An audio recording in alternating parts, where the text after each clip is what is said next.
शेतकरी मित्रांनो नमस्कार. वार आहे बुधवार, तारीख आहे 10 जून आणि 10 जूनला वातावरण महाराष्ट्रामध्ये कसं असणार आहे. चला तर आजच्या व्हिडिओतून आपण जाणून घेऊया. तर व्हिडिओ शेवटपर्यंत पहा, तरच तुम्हाला समजेल की तुमच्या भागामध्ये वातावरण दिवसभर कसं असणार आहे. तर आपण संध्याकाळी 6च्या सुमारास जर बघितलं तर महाराष्ट्राच्या अनेक भागामध्ये आपल्याला वातावरण तयार झालेलं दिसत आहे.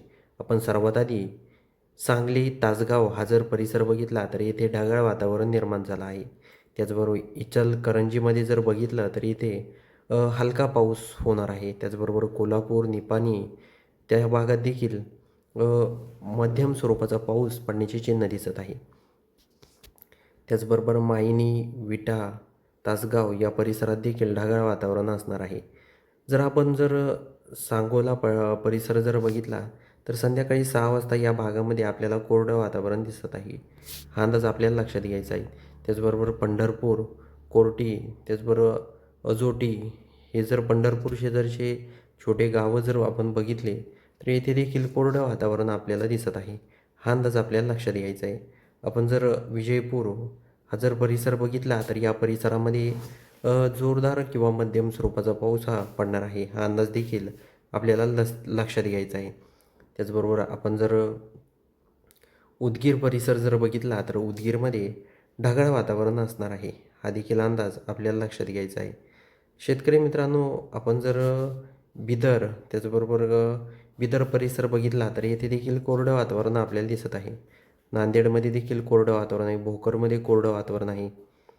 त्याचबरोबर पूर्णामध्ये देखील कोरडं वातावरण आहे. परभणी त्याचबरोबर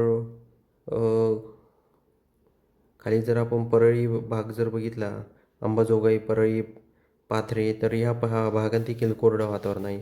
शेलू त्याचबरोबर मोठा, मंठा, जिंतूर, शेगाव, लोणार या भागात देखील कोरडं वातावरण आपल्याला दिसत आहे.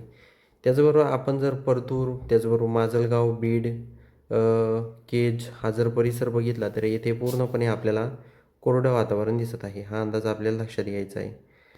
त्याचबरोबर पैठणमध्ये देखील कोरडं वातावरण आहे. छत्रपती संभाजीनगरमध्ये देखील कोरडं वातावरण आहे. जळगाव, खिरगोन, नंदुरबार, मालेगाव, नाशिक, अकोले या परिसरात देखील पूर्णपणे कोरडं वातावरण आपल्याला दिसत आहे. आपण जर चाकण परिसर बघितला, पुणे, लावसा, भोर, महाड या भागामध्ये ढगाळ वातावरण आपल्याला दिसत आहे. हा देखील अंदाज आपल्याला लक्षात घ्यायचा आहे. तेच जर आपण महाड परिसर जर बघितला तर बुधवारी 10 जूनला दुपारच्या सुमारास तिथे हलका पाऊस होऊ शकतो. हा देखील अंदाज लक्षात घ्यायचा आहे. महाबळेश्वरमध्ये देखील त्याच पद्धतीचा वातावरण असणार आहे. त्याचबरोबर मंडणगड, दापोली, खेड, चिपळूण या परिसरात दाभोल या परिसरात देखील हलका पाऊस होऊ शकतो. ईश्वरपूर, कोल्हापूर, निपाणी, सावंतवाडी, कणकवली, मालवण या परिसरात देखील जोरदार स्वरूपाचा पाऊस येणाऱ्या म्हणजेच बुधवारी 10 जूनला होणार आहे. हा अंदाज आपल्याला लक्षात घ्यायचा आहे. त्याचबरोबर आता शेतकरी मित्रांनो, वातावरणामध्ये कायम बदल होत असतो. आता या पावसामध्ये पावसामध्ये विजेचं प्रमाण देखील असणार आहे काही भागांमध्ये आणि त्याचबरोबर इकडं आपण जर बघितलं लातूर परिसरामध्ये बिदरमध्ये तर बिदरमध्ये आपल्याला रात्री 11 वाजता थोड्याफार प्रमाणात पाऊस पडण्याची चिन्ह दिसत आहे. हा देखील अंदाज आपल्याला लक्षात घ्यायचा आहे. आपण जर चंद्रपूर परिसर जर बघितला, गडचिरोली, चंद्रपूर तर या पट्ट्यामध्ये देखील मध्यम पाऊस पडणार आहे. हा देखील आपल्याला अंदाज लक्षात घ्यायचा आहे. उमरेडमध्ये, भंडारामध्ये, साकोलीमध्ये देखील त्याच पद्धतीनं वातावरण आहे. हा देखील अंदाज आपल्याला लक्षात घ्यायचा आहे. शेतकरी मित्रांनो, तुम्हाला एक विनंती आहे, तुम्ही जर आपल्या चॅनलवर नवीन असाल तर सर्वात आधी आपल्या चॅनलला सबस्क्राईब नक्की करून जा. हिंगणघाट, वर्ध्यामध्ये ढगाळ वातावरण असणार आहे. हा देखील अंदाज आपल्याला लक्षात घ्यायचा आहे. त्याचबरोबर या संपूर्ण परिसरामध्ये विजाचं वातावरण तर असणारच आहे. त्याचबरोबर वारा देखील असणार आहे जास्त प्रमाणात आणि वाऱ्यामुळं शेतकऱ्यांचं त्याचबरोबर झाडांचं देखील मोठं नुकसान होत असतं. हा अंदाज आपल्याला लक्षात घ्यायचा आहे.